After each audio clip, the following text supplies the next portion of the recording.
Hi everyone, welcome to what was formerly known as the Big Boy Show. We have rebranded. We are now College Band Radio. Everyone's back this week. We have a very special guest, Kailyn, who we will introduce in just a second. We have a lot of things to talk about. We are going to start off with the interview part, and then we are going to go into a little bit of sports later because Craig has his world famous Somerset Patriots New Jersey Blasters update that we must get to. But without further ado, Kailyn, why don't you introduce yourself to everyone? All right. What's up, everybody? My name is Kailyn Calloway. I am a recent graduate of North Carolina Agriculture and Technical State University, where I spent my 4 years majoring in journalism and mass communications with a little background in entrepreneurship. I was also a member of the Blue and Gold Marching Machine, where I played tenor saxophone in the marching band. In the spring, I played bass clarinet, contrabass, along with tenor saxophone. I started as section leader for my senior year of the tenor saxophone section. And I'm also a spring 2018 initiate into the Theta Zeta chapter of Tau Beta Sigma National Honorary Band Sorority Incorporated. Yes. And I'm from Atlanta, Georgia. Awesome. Shout out Atlanta. Great place. So I think the best place to start off with this is talking about how you first got into marching band. So I guess my first question for you is, how did you get into marching band? How did everything like that get introduced to you growing up in Atlanta?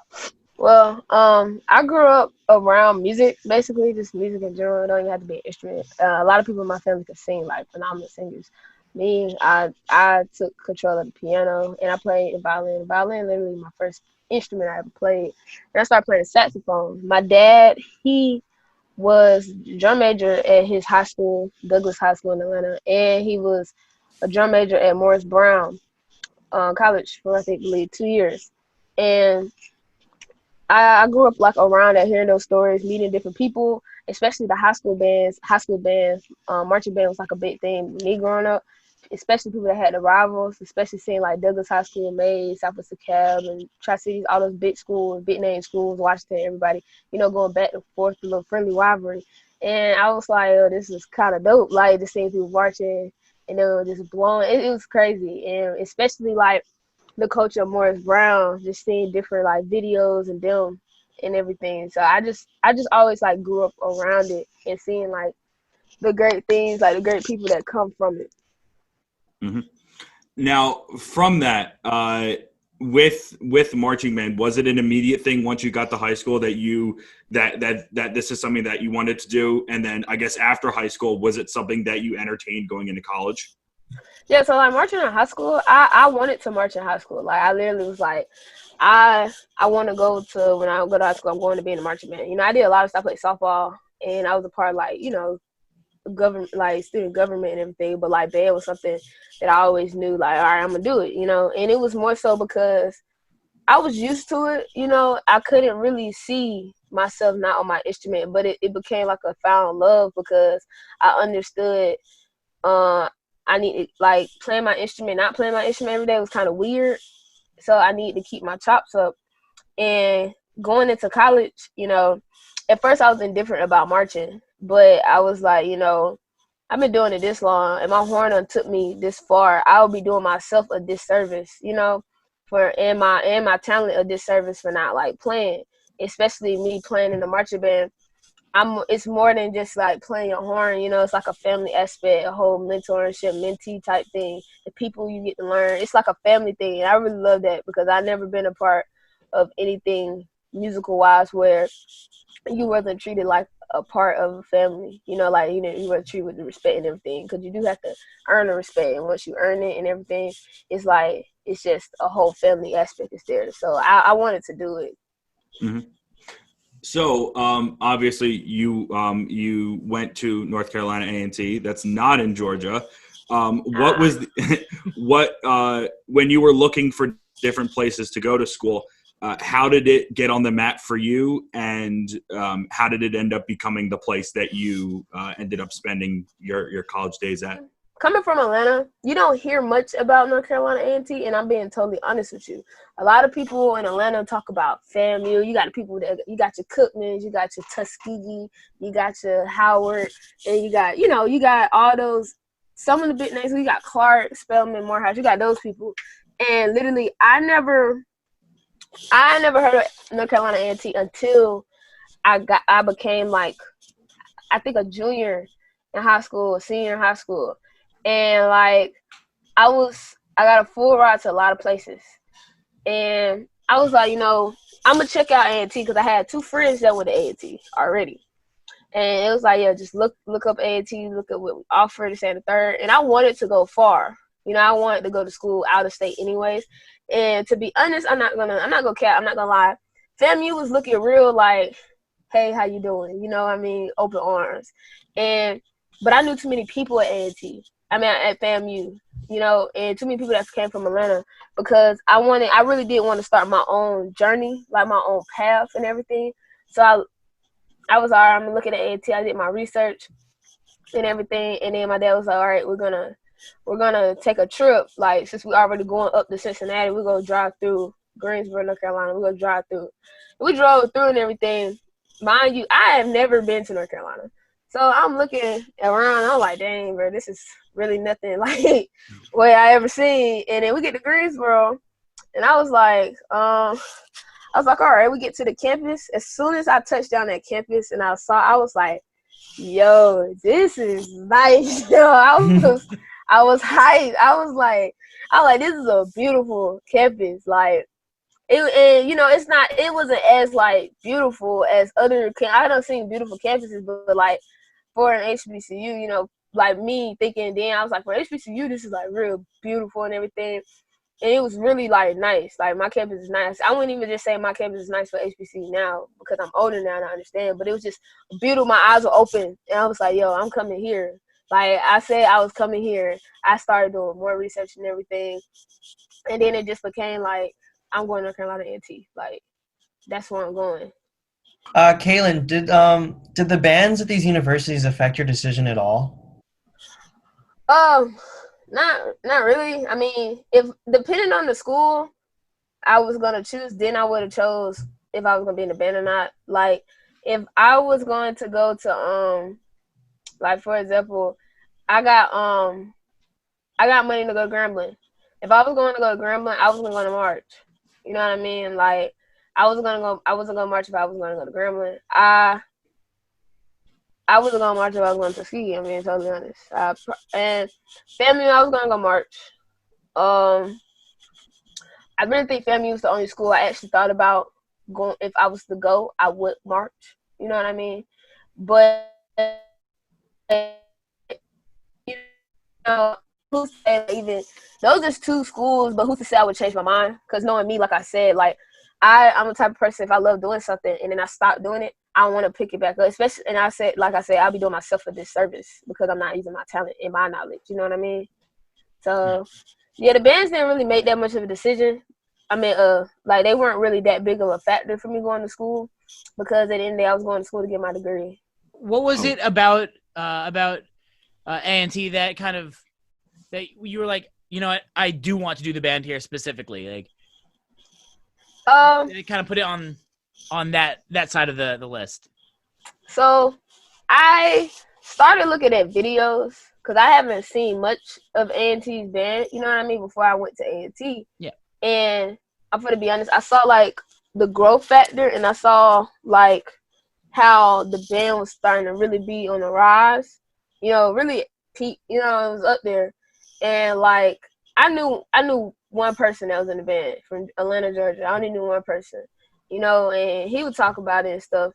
So I was like, all right, I'm gonna do my own research, and it looked very interesting. I'm not gonna lie. A&T had looked very interesting. I remember I had saw them in Honda, and when I was making my decision for school, I didn't think anything of it. That they were at that was the band that was at Honda one year. I think it was my junior year of high school, and I had saw them at Honda. And when I saw them, I was like, bro, who is this? Like, can I curse on here? Yeah, we can bleep it out.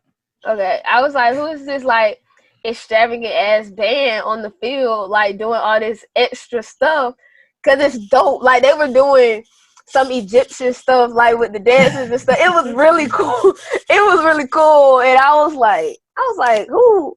I was like, what band is this? And then somebody was like North Carolina A&T. I was like, oh, I was like, that was cool. I was like, they don't get number one out of everybody that been out here. I was like, yo, that was dope because I had went to see. I think Howard went. I had went to see them. You know what I mean? And they were there because they also practiced at my the next year they had practiced at my high school on the field. I wanted to go see them, but my mom made me go to like a SAT prep, and I was like, bro, I want to go see the band. I don't want to be here. I want to go see them on my field in my school. But it was real cool. Like I was like, yo, that's dope. And then I didn't think nothing of it when it was time for me to be a senior, and I was looking into it, and I found the video. I was like, yo, I saw them in person. Like, that's kind of cool. And then it snapped back. I was like, yo, that's the band I had saw in person. And it was like really, I was like, oh, yeah, I want to march. I was like, yeah, I'm going to march. I'm going to do it. So for those that don't know, the Honda is the Honda Battle of the Bands that's in Atlanta every year. So when you went to those, because I know that they're a huge thing, and I know you've been to them a few times, obviously seeing A&T there.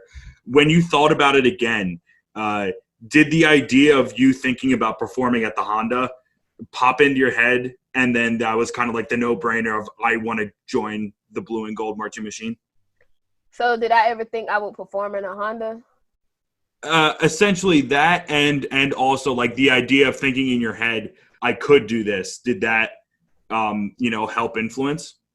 No, because I didn't really think of none of that until I actually got there in the band. Until it was one of those. It was one of those when I get there, then it's like, oh, this is real. You know what I mean? It was being in the band at A&T was one of those feelings. It was literally when and I'm like that even today as a person when I like perform at different places and everything. It's like I get in a letter saying, I'm speaking this into existence. Say Jill Scott is finna perform. She's finna get the Icon of the Year award at the BET Awards. And the Icon of the Year, they perform, and it says, we want you to perform in the band, lead the band at BET Awards. And it's like, oh my gosh, I got this letter and everything. And it's like, okay, I'm going through the motions. And then when I'm there, that's when it hits me that, oh, junk, I'm on a professional stage. Or, oh man, I'm like here.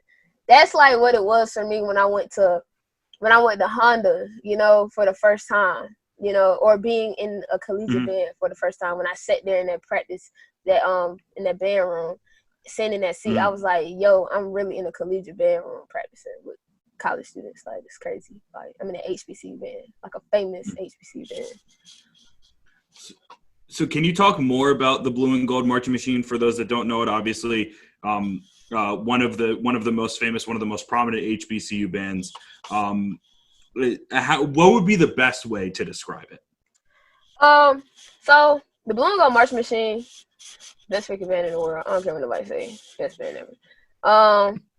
The band, literally, a lot of people, band heads, when they would think of the BGMM, like especially old band heads, they'll think of that, that small band that had a big sound. Like A&T did used to be a small band, and that's where I think why I never knew of them, because growing up, you see, it was certain bands that were small.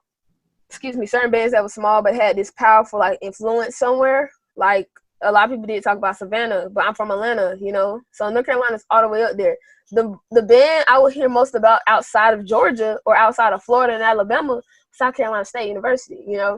I heard a lot about them because some Georgia is closest to Georgia, and like A&T was literally a small band with a big sound, and it was a band that has now like we're that band, because even when I used to listen to videos of A&T back in the day, a lot of videos sounded good. I was like, dang, this is like a snap pad band with a big sound.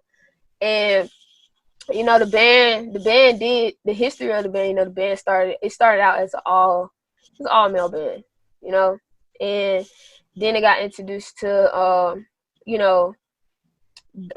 dancers coming in and everything, like core, not core, but like flag, that's basically what core, all that started to come into play.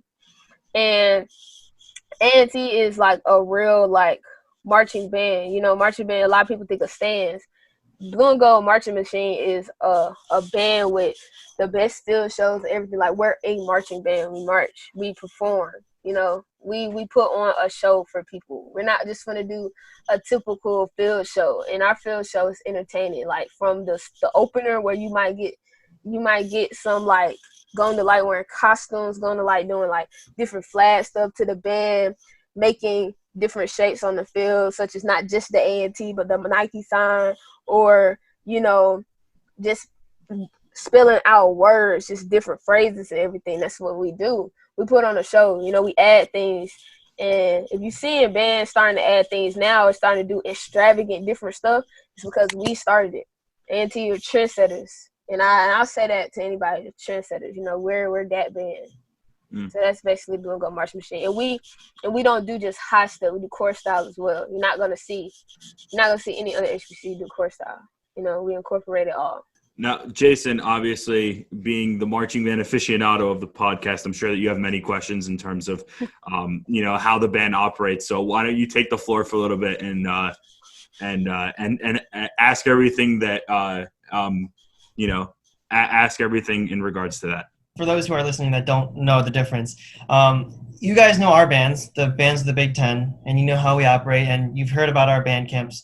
But the thing is, the one that Kailyn's in and the bands around the South, which are the HBCU bands, are very different. Like, you cannot even compare the two.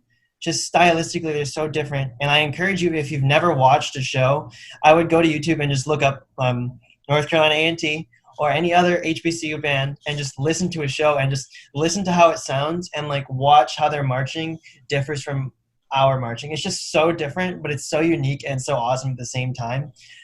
But now, since we've talked about our band camps and what it's like to have band camp in a Big Ten school, Kailyn, what is band camp like for you down at an HBCU? So band camp, my first band camp was 3 weeks. Literally for the past year, since I've been past my sophomore year, my junior year was 2 weeks. This past year was 3 weeks. Like my senior year was 3 weeks. So band camp is literally all day. We're up from 5 to 5:30 in the morning. PT starts at 6. So physical training starts at 6 to 7 o'clock. You're literally doing different calisthenics, different workout routines. Sometimes, not even sometimes, but like we do marching techniques and things of that nature as well within that hour. Say for like 45 minutes, we're doing like calisthenics and things of that nature, and then at the last little minute or whatever, we'll do marching stuff, and then we do a run. We run to the calves. So like we split into either different sections, like woodwinds, brass, and then percussion, and going to light will do their own thing, or we'll like mix it up. Drum majors running with each group or whatever. We're literally taking a run to the calf, and we eat breakfast. After we eat breakfast, we'll go into full band. Full band, back at the band room, basically like, going through like different like warm-ups, going through certain music, techniques, things of that nature. We go to lunch. After lunch, we got sectionals, each section. Or you can have like group sectionals, like the woodwinds have a section, brass have a section, percussion is always a sectional. Going to like, they're always doing their technique studies and everything. After that, after sectionals for like an hour or two, we'll come back as a full band sometimes, or we'll go straight to dinner. After dinner, full band and field, and all of that can change, and we'll end at 10 o'clock at night. They'll try to get us out at 10 o'clock. I remember we used to get out after 10, but they'll try to get us out before 10 or whatever, so we'll have time because we'll have to wake up really early the next day, and that's from Monday through Friday. Saturday and Sunday, we don't have PT, unless said otherwise, you know what I mean? But I know on one time before, we went to church as a band, and we do a lot of field marching techniques on the weekends and music, but during the week is more so dedicated to like growing your section, becoming a band, physical training and all that stuff. So that's band camp. I mean, I think the physical training thing is something that like not a lot of us can relate to. I feel like at least with our band in our section, like we maybe stretch before we start fundamentals, but we don't usually like do anything other than that. Like we don't go for a run. The tubas do like a little run around our practice field, but that's about it that we do. But so 3 weeks of band camp. Does everyone who auditions make the band, or is there some sort of cuts, or is there some sort of like paring down for the band? Everyone who auditioned does to an extent from what I've seen, but that doesn't mean you got a scholarship. You know what I mean? A lot of people do. You audition for scholarships, so there's different tiers of scholarships. You can audition for a certain amount. Play all 12, or you can play 8, or you play 6. If you're auditioning for money, I suggest you play all 12. Have an A2, get ready to sight read and things of that nature. So yeah. Okay. Okay. Let me help me understand here. So you make the band just because if you want to audition, you can make the band, but then you can audition for scholarship. And when you say 12, are there 12 scholarships total that you can get? No. 12 scales. So like it's it's 12 scales. So it's like depending on the amount of money that you're going for. Now I can't tell you the exact amount of money. You know what I mean? Because obviously sometimes due to funding or whatever, some things may change, things of that nature. Now from my knowledge, I know of people that have auditioned and that have made it. I never actually met anybody that auditioned and didn't, but we do have phenomenal musicians, you know what I mean? But also people come and they don't stay long either. So I mean, yeah, it's kind of Yeah. And one thing that was brought up that like we haven't really talked about as a group yet, and I'm going to ask this to the entire group. So I don't know if you guys have heard of the movie Drumline, but there's like it's not really controversy, but there's a lot of people saying like, oh my God, this is what marching band is. Like I had no idea. So you guys, let's discuss what Drumline is and how it relates to band and like what it really is. Can anyone want to start? I'm just going to go out and say I have not seen this movie in quite a few years. I think last time I saw it was when my middle school band director was out for a day and they had to kill time. But if I'm remembering it correctly, that's a lot more intense than anything I've been through. So yeah, I can't relate to it. I mean, like I've seen it more than once, but like that's not what happened at my high school and or college. But I'm not saying like that's a good or bad representation. But I just have never had that experience. Yeah. Drumline is not a movie that you just see and then you forget about it. I'm just gonna make that. I'm gonna just say that because Craig. I remember that movie fully. I like that movie. That movie's funny. The first one, not the second one. I was in the second one. Yeah, the second one was cheap. But Drumline is not it's not a good representation of bands, let alone HBCU bands. You know what I mean? Because that's what everybody try to like compare it to. But it's not a good representation, like to say, "Oh, you want to be in an HBC band? Go watch Drumline." Nah, pimp, no. if you want to be in the HBC band, you talk to people and you just experience it for yourself. You know what I mean? Don't just sit here and just like you can't do that. But Drumline, the thing I can relate to with Drumline is they had PT, the band camp. I can relate to that. I can relate to the intensity of really working drills, working to have a finished product, or having a compassionate band director. You know what I mean? So I relate to it on those aspects. In the bond, the family aspect too. You know how all close knit they were.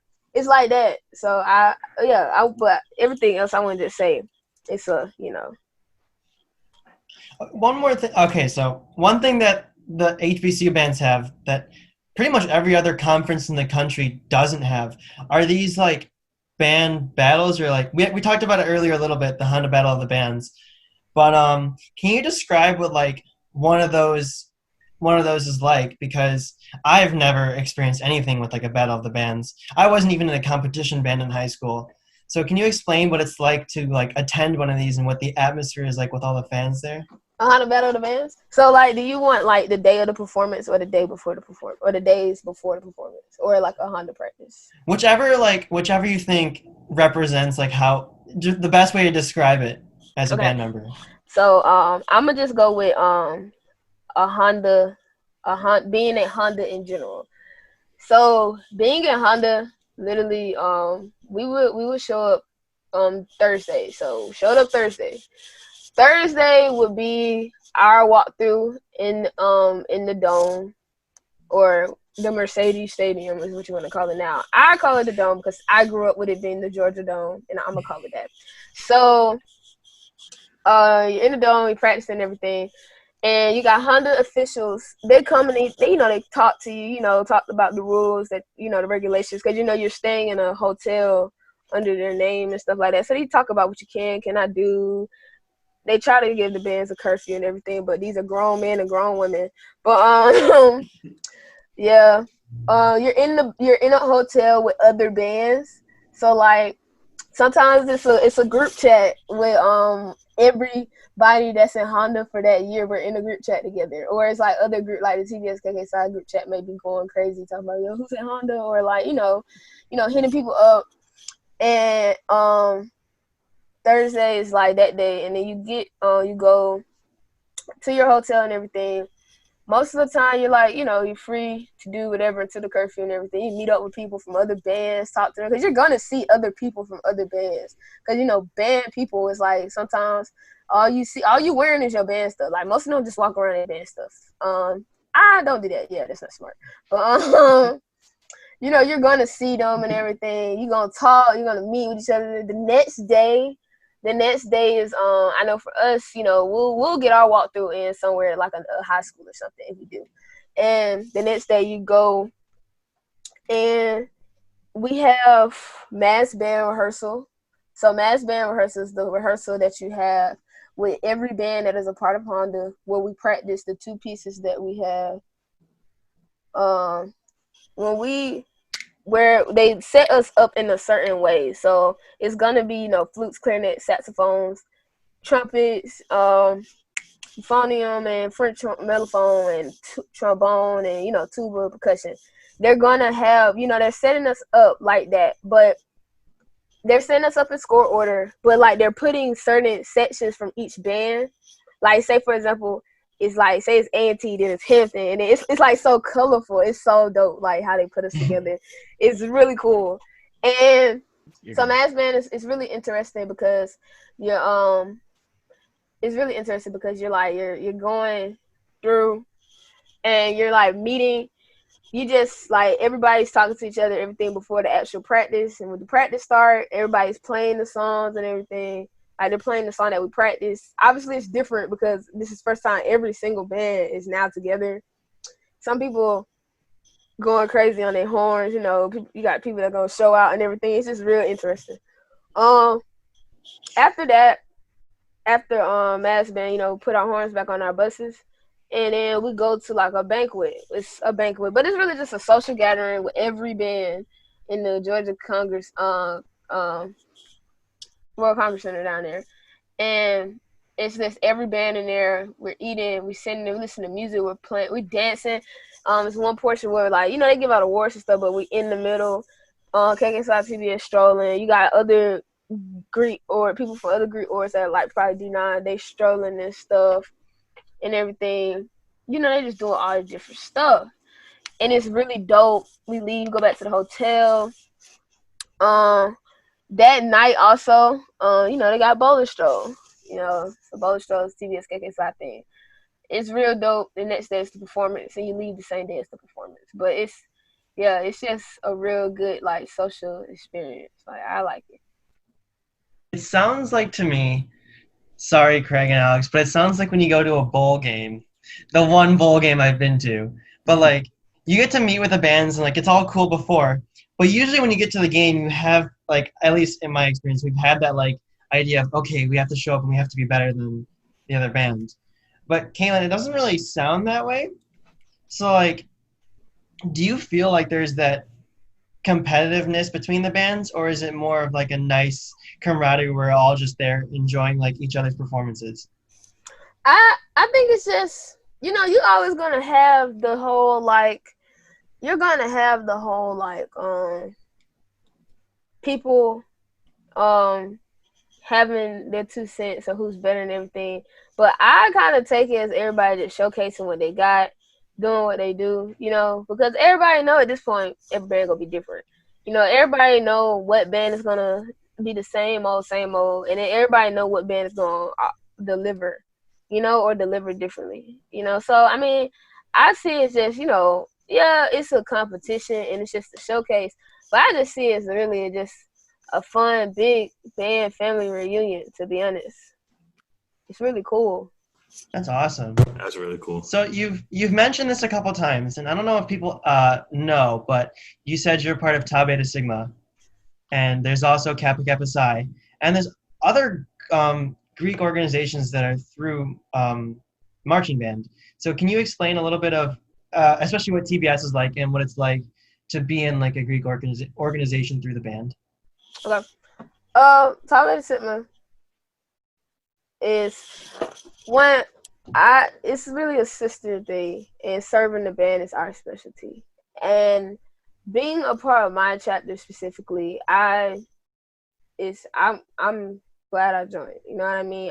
I joined on the basis of not just sisterhood, but on the basis of serving my band and serving through like what I love, which is music. You know what I mean? And like I didn't just come to A&T to play my horn. You know, I didn't just come there just to be a part of the band and go home. Nah, I wanted whatever I'm a part of, I'm in there fully.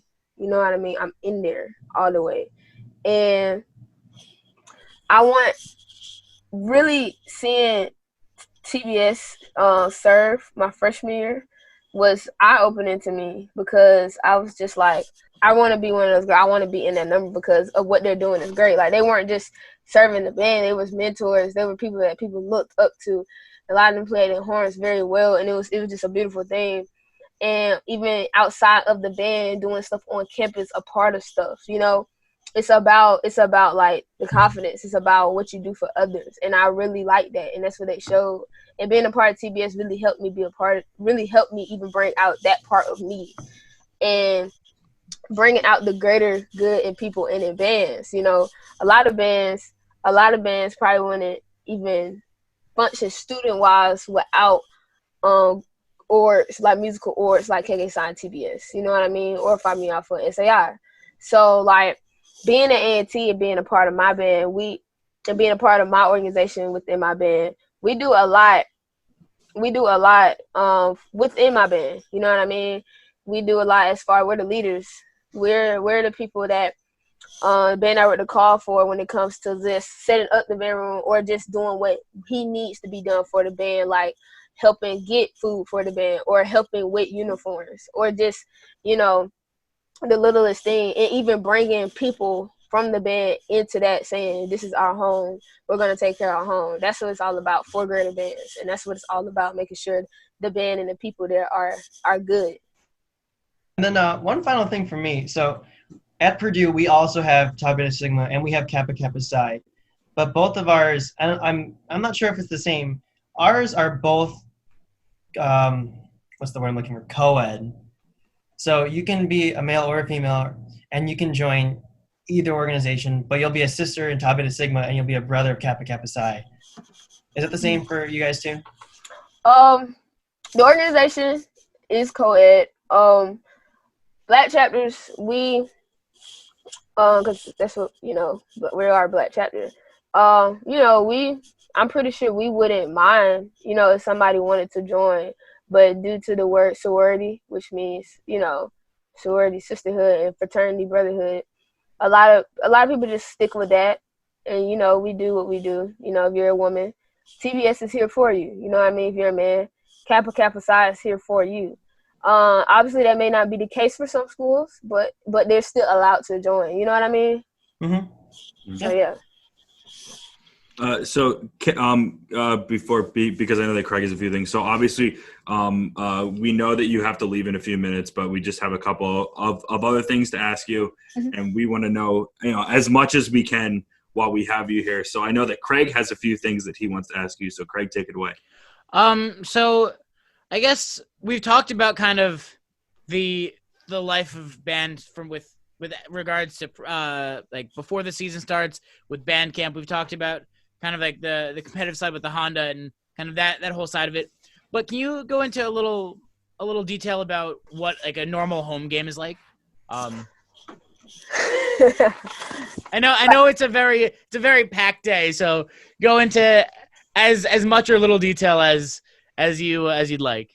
I'm gonna go fully for you because you wouldn't understand if I was to leave something out. You know what I mean? Yeah. You wouldn't really understand how hard we go on a home day game. Home day games, we put on a show from we going crazy from the time we even wake up in the morning to the time we, kick down. So on a home game, we have a walkthrough at say 9 a.m. Walkthrough at 9 a.m. And even say the game is early, so we'll sometimes have it at 8:30. Walkthrough, on that walkthrough, everybody needs to be there on time. If you are not on time, at the time we're supposed to start the walkthrough, the whole band is at attention. We're checking to drum majors and the section leaders are checking to see if everybody's there. If everybody is not there, we will sit in attention until everybody gets there. We will literally stand there in attention until everybody gets there for a certain amount of minutes. If everybody's there or once we waited for a long time, we'll go through pre-drill, we'll walk through the pre-drill, just to mark everything because our regular practice field is nothing like the football field at our home stadium, in the Aggie Stadium. So we go through that. Then we go through our show, cleaning certain spots. Not just cleaning, but we're marking certain stuff. Like I said, like our field is not the same. So we literally are making sure our formations is right and everything, checking the hash and all that stuff. We're literally doing that for the walkthrough. After the walkthrough, people, clean their horns beforehand. People are going to the band room doing what they have to do, last minute stuff, stuff that should have been done. You get a break. Some people get a break. We'll probably get like an hour or two of a break. We got to show back up to the band center in our full uniform. Show up in your full uniform. When we're there, we're waiting everything. You can tune on your own. You can wipe down last minute wipe downs on your horn and stuff. Get what you got to get. Once we're there, staff will come on the podium, and warm us up. Sometimes we get a little pep talk, be like, it's game day. Everybody, ooh, all that stuff. Doc, he'll come out. He'll probably say something if he got to say something. Tell the girls to come in. We pray. We pray before we go outside. After we pray, we go outside. We'll block it up. We'll get in parade. Once we get in that, we literally march from our band center to the field at the Aggie Stadium. We march. Yes, we're in parade. We're marching there. And sometimes we got to wait before we go in. We're in attention waiting before we go in. When we go in, we go into the field. We do the pre-drill. After the pre-drill, because the pre-drill consists of the national anthem and the black national anthem that every voice is singing. After we do that, we create the little tunnel thing for the football team to go through, and we play Smash. After we do all that on the field, we go and we line up in stance formation. Stance formation is literally the formation for us to march inside, to march on into the stands, literally. Like, we're putting on a whole performance to get in the stands. Once we're in the stands, we're singing Blue Gold Crush. Everybody waiting for percussion to get up because percussion is the last to get in there. We're waiting. When we're in the stands, we play. We go, we do what we do. We interact with the crowd, interact with the student section. We'll probably get up and do something with the student section, like, somebody in the band be like, my side, crunker to your side, and then they respond back, all that stuff. Then we get out the stands for halftime show. For the halftime show, before the halftime show, every section is in their little circles everywhere. We're doing a little different stuff. I know my section, we do our little chant, and we say the Lord's Prayer before we get on the field. We do what we got to do. Depending on how the show is, we go to one side. Depending on how we getting on or what we finna do. After the show is done, we line back up in stands formation, and we're marching in the stands again. When we're marching in the stands, it sounds a different cadence, probably fast tunnel. That's like we're going crazy for real, like percussion playing really fast. Every section is digging hard, like very, very hard. And then percussion, not every game. I don't believe every game do P-funk. Sometimes they do P-funk. This is with Drumline and Gone Delight. And it's like their own little show, you know what I mean? We back in the stands for the second half. We doing what we do, playing, interacting. You know, at the end of the game, when the team wins, because they do win, we play Dear A&T, our motto, you know, the school song. After that, sometimes we have a fifth quarter, you know what I mean? And we playing songs, you know, running the book, doing what we do.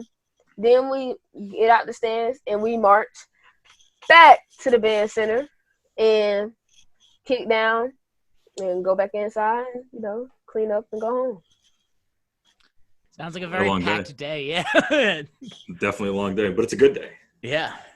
But yeah, so I guess game day is a very it's a very long day, but if you had to pick like what's your favorite part of it, like you know, whether it be taking the field or just kind of that, like just the overall feeling of just game day. I don't, whatever your favorite part of the experience is on being part of the band. My favorite part of game day is really I have two favorite parts. My first part is the field show, when we get on the field for the field show, because literally we work field shows. Like we work everything but a field show. Like we go crazy for our field shows. And it's like I just really think like when we get ready to get on the field, it's like, oh, y'all gonna see this show. like it, because at the end of the day, I may be tired because I have done the show over and over again. I have even seen the show over and over again. But it's like at the end of the day, yeah, we seen it and we practiced it, but we did it all for this one moment, which is the only moment that matters. Like it don't matter how we practiced it. It don't matter how it don't. The only time that matters is our first time doing that show. Hell, even if we done it a million times, it's somebody first time seeing that show. You feel me? And that's always my favorite part of the show, because it's like, all right, we're gonna go dumb for real, you know, because you probably went dumb a couple times in practice, or you probably like, you know, have asked it at practice. You know, you probably did the bare minimum. But this time you finna go full throttle, like for real. Like even if you probably go see yourself do some stuff you ain't never done, you know. But it's like that is why that's my favorite part of a game day, just the field show, because we gonna always deliver. You know, that's the one time I really believe in everybody. Like really believe everybody finna do their part, because don't nobody want to look crazy, don't nobody want to look bad, and and we always deliver. You know, yeah. we deliver. Sometimes you may doubt it, but it's like this the moment right here. So that's like one of my favorite parts. My other favorite part is when we done with everything, when I get in my car and go back home, because like I just feel, I don't know, it's like, well, I done did it today, you know what I mean? Like, because you always accomplish something. You accomplish a little bit of something on a game day, even if it's just a show or whatever. It's like, whatever happens. It's like, well, all right, time to go home, you know? It's like that little breath of fresh air. Like, I'm done. It's like, whew. Yeah, it's like I get to take off. Like, as soon as I get in the band You sit in the car and you're just like, oh. I'll sometimes sit in the band room and I'll lean back. I'll be like, man. Woo! Get that wave of AC on you. Just yeah. I was like, y'all good? Somebody walked past me. They was like, Kailyn, you good? I was like, y'all, I am fine. Just don't talk to me right now. Just walk on. Just walk. Yeah. And then some people you ain't seen, like older brothers, sisters, or old friends, like you ain't seen. Like they come sit to the band room, like been to the game, you ain't know what there. It's like, oh, you here? Like, you know, after the game, it's not kind of cool. So that's cool. Yeah. So that's Craig, do you have anything else, or? Or can I take the floor and ask a Yeah, few things? go for it. Go for it. All right, perfect. So I think I only have about 3 more questions for you. The first, or I guess 2 of them will kind of be like a 2-part question. But what are your favorite traditions with the Blue and Gold Marching Machine? And it seems to me, and please correct me if I'm wrong, that a lot of HBCU schools or a lot of HBCUs take a lot of pride in their marching band. And for you, I guess in that second part of it, how nice is it to, have to be kind of like that featured thing at your college? Like if people know about, or like people that know about A&T know about the Blue and Gold Marching Machine. My favorite, I have a couple of things I like that the band does a lot. Like, for example, I like the fact that I like the fact that our field shows are very diverse. You know what I mean? Like, that's one little tradition. I mean, I guess you can call it tradition. I like how we made the A&T in every game, and I tell you why. I like being a part of a band that does a little bit of everything because it shows how broad we are and how even in a little amount of time we could produce a show. And we still trying to be extravagant, and I love it because, a lot of people will try to doubt a lot of stuff because of time or resources and things of that nature. It's like, no, we're going to do it. And I like the fact that we made the A&T in every show, or that we acknowledge our school in every show, because you're going to always know who we are. You're going to know the home. Like, when I tell you Aggie pride is deep, it runs, it's solid, it is. Like, that's Aggie pride. Don't nobody have it. Like, we're the school with a lot of pride in our school. I don't care. You can talk about your school, but you ain't got Aggie pride. Like, nobody got that. What's the next? You said the question was. A lot of HBCUs and it also seems like with A&T have a lot of pride in their marching band. How nice is it from your perspective to know that when people know about your school, one of the first things that they immediately think about is the Blue and Gold Marching Machine? I think that's really cool because, like, a lot of people may talk about, like, I know a lot of people, even the HBCUs, talk about, like, how, people want to talk about the band when it's, like, on social media, but, like, on campus and stuff, it's like we don't get that same respect. Or, I'm not finna cap, sometimes people don't, like, people not gonna always cheer, people not gonna always be hyped when you perform. That's even when you perform individually. You're not gonna always get the same energy that you want back. I like the fact people on our campus respect when you in the band. They acknowledge you in the band, they want to talk to you about it, or they're interested in it, and they like, oh, you're in the band, y'all dope. A lot, it's not just for social media.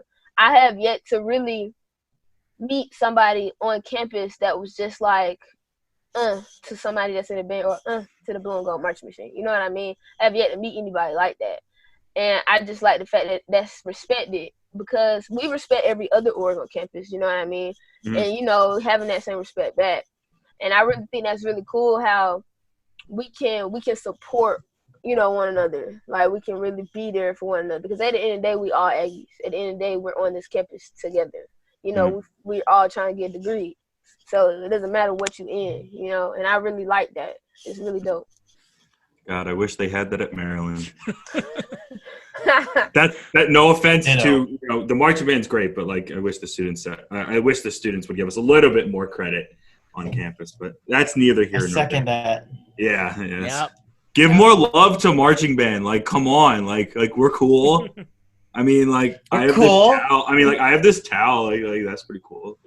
But I think a great way to finish this off is for anyone that's considering joining a marching band, joining an HBCU band, joining the Blue and Gold Marching Machine, either that's in high school going into college, or that is in college considering it. What advice, what's essentially like your sales pitch, your elevator pitch? Like, why should people join marching band? Why should people join an HBCU band? Why should people join the Blue and Gold Marching Machine? You should join. Specifically, I'm gonna just say Blue Marching, but you should join HBCU band not only just to really, stay up on your horn and musicality, but if you really want to be a part of something that will respect you and that will help you grow not only as a musician but as a person in society, and to really gain like life skills and everything. You need that's you should, and if you want to grow better as if you want to grow self like better as a person for yourself and gain self-awareness, self-accountability, and self-discipline, then you should join and come in with the mindset of leaving better than how you came. You know what I mean? That's like that's the advice I would like really give to a person that's like a college student coming to marching band, or like a person, a high school student that's coming to college, or like a college student that's wanting to be a part of a collegiate marching band. That's what I would really tell them. Like, come in with a mindset ready to work and change. Because if you come into marching band with a stagnant mind and an in-the-box mind and a mindset of I'm this person and I'm not going to change, or you're not going to advance yourself, you're going to have a very hard time being a part of marching band, you know? So that's really obviously the obvious stuff, be on your horn, be good on your horn and know how to read music, but like that's something that a lot of people needs to hear before joining a collegiate marching band. Come in with a mindset that you're willing to change, and come in with something that you're really being ready to really look at yourself in the mirror and changing who you are. So that's like advice I would give. All right. I think that's a perfect way to end it. Kailyn, thank you so much for coming on. I know that we talked about your Instagram in the pre-interview, but we all looked at your Instagram. We will definitely plug it on here. Anyone that doesn't know about Kailyn's Instagram, go to it, follow her. She has a lot of good stuff going on. I know that you also have you post videos of you playing different selections and things like that. Mm-hmm. Listen to it. It's fantastic. It's really, really good. It's really, really good. And also we will make sure to put a lot of, videos and stuff like that of P-Funk and Marching Machine within this video. But thank you so much for coming on. We know that you gotta go, but thank you so much. And yeah, thanks. Thanks to y'all too. All right. Y'all be safe. Yeah, we definitely will see you. All right.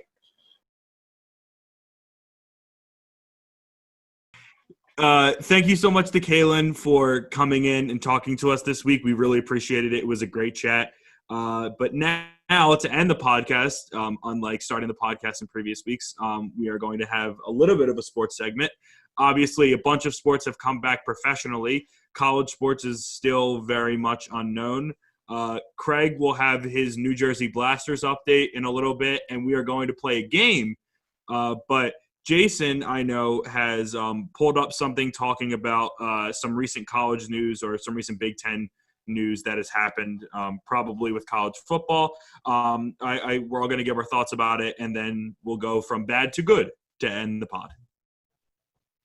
All right. So, today is not September. When is today? Like July 25th. So this past Wednesday, Michigan State announced that it was suspending football workouts after one staffer tested positive for COVID. Basically what happened was 2 days later, MSU announced that a second staffer and a player have tested positive, so they decided to isolate the whole football team for a period of 14 days. Now, a second school has also done that, and it is actually Rutgers. So now we have two teams that are now put on complete pause because they're quarantining everybody on the team and everybody in that bubble. I also read that there's, according to MSN.com, there's also Indiana hit the pause button. I don't believe that means that their whole team is currently quarantined. I think they just suspended workouts for a little bit. Also, Ohio State, Maryland, and North Carolina, Big Ten, confirmed that they were putting a temporary halt on voluntary workouts. So that's the update with that. Speaking of Rutgers, many of you have also likely heard that Rutgers will be having no fans in attendance at this year's games. Insert jokes about Rutgers fans now. That is not going to be any different from a normal game. It's okay. I'm wearing a Rays hat. I'm kind of used to games with no fans. That is because Governor Phil Murphy has put a cap on the size of outdoor gatherings. So you can't have more than 500 people at one outdoor gathering, and a game would be considered a gathering. And so if you go and you look at how many people actually need to be there for the games, you have both teams. That's probably, I don't know, well over 150 people alone. Plus you have all the necessary game day staff, medical staff. You have athletic directors. Likely recruits are still going to be there.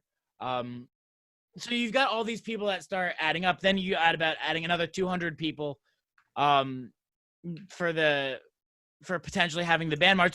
There's no news that I know about to give out in terms of the Rutgers band. But frankly, with this being the way it is, I don't see a possibility that they're going to be marching in significant numbers. But there's likely going to be nothing particularly exciting in the stadium other than the game going on. So yeah, after you think about people in the camera crews and everything, it's that 500 cap goes from, you got a lot of room for people to maybe a couple donors can make it. So yeah. Well, so on those notes, I think, and I'll just ask this question pretty quickly, and we can give our answers.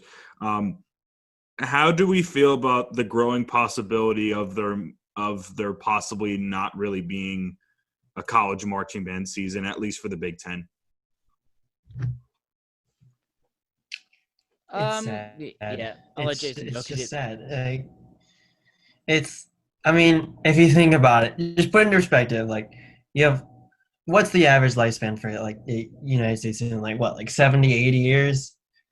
4 of those years are spent marching in college band, and then due to this whole situation, we lose a fourth of that, and that's a fourth of that year, which like we'll never get back. We don't have, like we've said this before, we don't have a 5th year.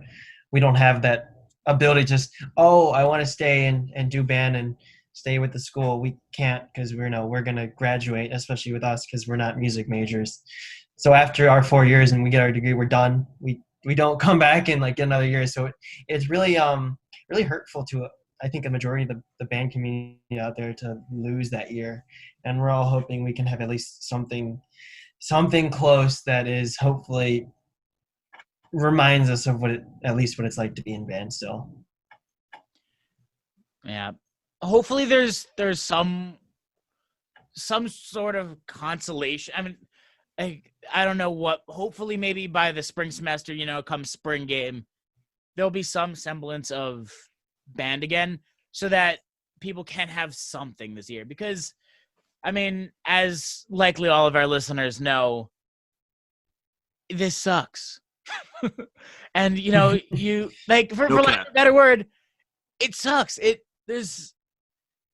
Jason, like you were saying, you get 4 years. Some people are lucky and have a 5th year, but the majority of band kids aren't on scholarships. We heard from Kailyn earlier in this episode that they have to audition. So some people in some band programs do get scholarships, but I know in the Big Ten that's not a huge thing. I know last week Braden was talking about how him being the head drum major, he's the only person in the Ohio State band that gets a full ride for band. And so like all of a sudden you lose the season. If you want to do band again, that's potentially tens of thousands of dollars to march another season. And plus you're still in school another year before you can, get out and start contributing to the workforce. And so like athletes, the NCAA will give them another year. They'll say, oh, your school was like, no, we're not playing. Your conference was like, no, we're not playing. NCAA will be like, all right, play next year. But we don't get that opportunity. And I mean, the same thing also, you could say the same argument for non-scholarship players too, where they had the opportunity, they had their 4 years ready to go, And regardless of whether it's their freshman year, sophomore year, junior year, senior year, it sucks.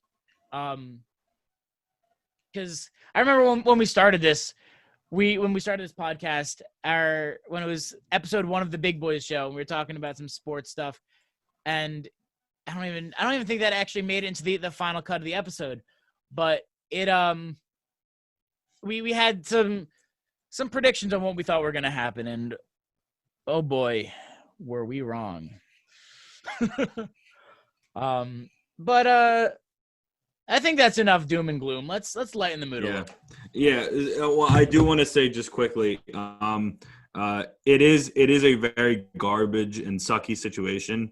But hopefully, as we see vaccine trials start, things will start to get better, and hopefully people will continue to wear masks. People will start wearing masks in places where it's not necessarily as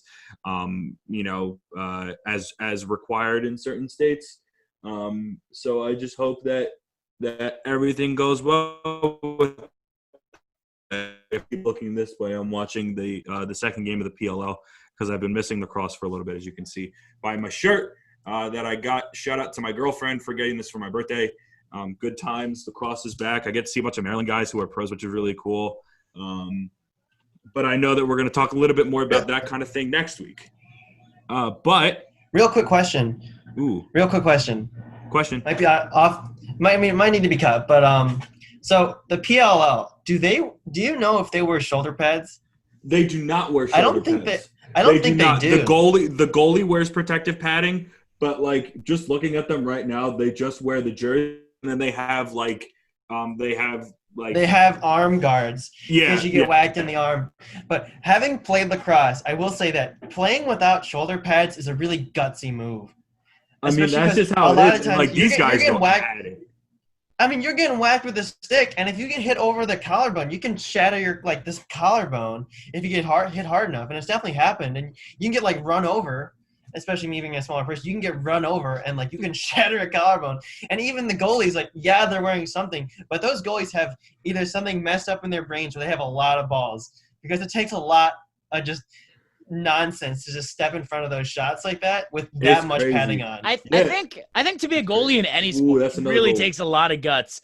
I mean, your whole job is to go out there and be the thing that gets in the way of this object that is moving very fast to get from here into there, and you have to stop it with your body. Your whole job is to get in the way of a flying projectile. Like mad respect for goalies. Shout out to all the goalies out there. It's crazy. But yeah, no, it's a lot of fun. I've really enjoyed watching this, and especially in the PLL, they're really aggressive. I mean, last year there was a crazy fight. Some dude socked. I saw that. And there was a lot of fisticuffs and stuff earlier today when Whipsnakes and Redwoods faced off, because they faced off in the championship game last year. So there was a lot of pushing and shoving and a lot of a lot of chirping. So it was a lot of fun, and I think that's going to be one of the nice things about, and it'll probably happen in college too, where not having fans will allow people to kind of hear what's going on more. So you're going to hear a lot more really, really good chirps, hopefully not with swear words in them, because then they'll be, bleeped out, but it'll be fun to hear a lot more fun chirps. But without further ado, we haven't done this in a little bit. It is time for our New Jersey Blasters update. Craig, what is going on in Somerset or wherever the heck they play? All right, so in Bridgewater, New Jersey. It's in Bridgewater. At this current moment in time, 9:16 p.m. Eastern time, on July 25th p.m., the Somerset. July 25th p.m. What? July 25th, 2020. I'm just gonna cut that. No, I'm not. I'm gonna leave it. July 25th p.m. I can't talk. English is hard. It's my second language. Dude, my first language is pointing and grunting. So I'm a software engineer. I don't work in English. I work in Java. Anyway, yes, it is July 25th p.m.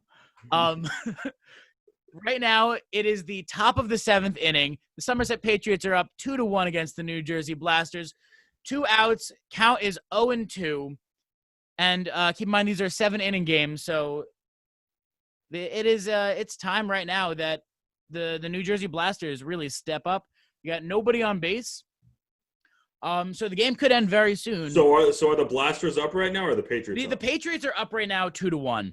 Okay. No, I'm saying who's up at bat right now? Up at bat right now is the Blasters, I believe. Okay, so they're basically down to their last strike right now. Yeah, exactly. So while we could give you a final. Yeah, so we could potentially give you a final, but while that is going on, and I'm going to kind of keep my eye over there, I'm going to give you the rundown on what happened over this last week. So we recorded Saturday night. As we were recording, there was another game going on. That game, the Patriots won 2-1 in the 8th inning, overtime, with a walk-off. Extra innings. A walk-off run. Yeah, extra. Is that not what I said? What did I say? No, you said overtime. Oh. It's okay, Craig. I'm not a baseball person. Yeah, that's fine. I apparently it's runs, not points. I learned that today. Oh my God, Craig. Anyway, so he was like, "Oh, they're scoring 4 points per game," and I'm you ever like, seen them score a touchdown by hitting the ball out of the park? You know what? At least I didn't say a hole in one, my guy. Yes. But anyway, coming from walk off in the most credible source in sports news, Craig. Anyway, so first game of the series was Friday, I believe Thursday or Friday. I think it was Thursday night last week. Blasters won that one 7-2. Then Saturday night, while we were recording, the Somerset Patriots won in extra innings 2-1 to then last night, Friday night, losing to the Blasters 5-2. That gives the Somerset Patriots an average of 2 runs per game, scoring 2 runs in every game, while the Blasters are a little less consistent, scoring 20, not 20. What am I looking? I was looking at the less consistent, but scoring more runs. Yeah, scoring significantly more runs. Their first game they got 7 runs. Then the next game 1, and obviously 5, which gives you an average of 4.3 runs per game. I mean, if you were a player on the Patriots and you've been on the Patriots for a couple years, you probably came in and be like, yeah, we're the good team, we're the better team, we're the A team, they're the B team. They were made to lose to us. We are the actual team, and the other team was just exactly. But then it must really get into your head when a fake team. when this for all intents and purposes, yes, fake team comes in and outscores you by 2.3 runs per game. And it looks like that is the final score, 2-1. So now it is tied up. It is. The series is tied up 2-2. Ooh. We still so that brings down that average a little bit. But okay. It's okay. It's still Patriots are on brand with that 2s every game. So make sure you stay tuned next week to hear what happens in week 3 of this thrilling series. All right, perfect. That was your New Jersey Blasters update. But now, to end the show, I thought it would be fun to have a little bit of a game show between Craig and Jason. The name of the game here is, and again, we are going to have the wonderful Craig Sirota and Jason Park going up against each other to see who is the best at naming nicknames of different college athletics programs. So basically, I have 5 different schools that I'm going to name for both Craig and Jason to try to figure out what the nickname of that school is. The first to get it right gets the point. Whoever gets the most points out of these 5 questions wins. Are both of you ready? As ready as I'll be. All right. The first school that I have for you is Wake Forest. Something with like bishops or something. There's something really wonky. Deacons. Are they deacons? You're not all the way there, but you're Demon close. Deacons. There we go. Demon Deacons. That's a weird name. That's like a oxymoron. Wait, did you just look it up? No. Okay, cool. Well, Jason got the first one. As we got a figured really out, weird mascot. They do. It's really strange. My knowledge of non-Big Ten schools is really gonna shine here, Hey, or lack thereof, maybe. I'm gonna give. I'm giving Craig hope here. I'm giving Craig hope. All right. If I still haven't seen a school that I know the fight song for yet, so we'll see. School number 2, the University of Central Florida. Marching Knights. The Knights. Knights, sorry. Yeah, I'm giving it to Craig because you said the Marching Knights. You messed up. Yeah. And then I said Knights afterwards. No, All right, no. whatever. No. We're not talking about Marching Knights. We're talking Points. about the On a athletics. technicality. Roll the clip. I said Knights Roll the afterwards. clip. Marching Knights. The Knights. Knights, sorry.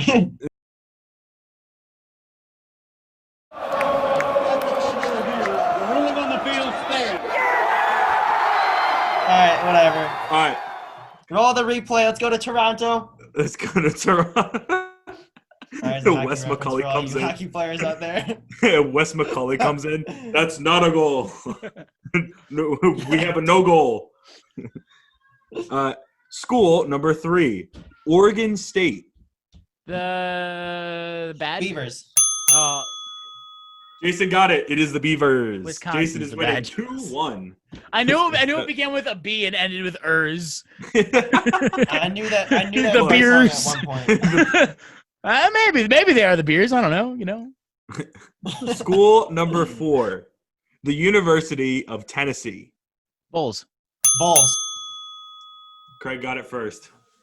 The Oh, Vols Rocky Volunteers. Down same to the thing. last No, one. it's- Down to the last one, tied 2-2.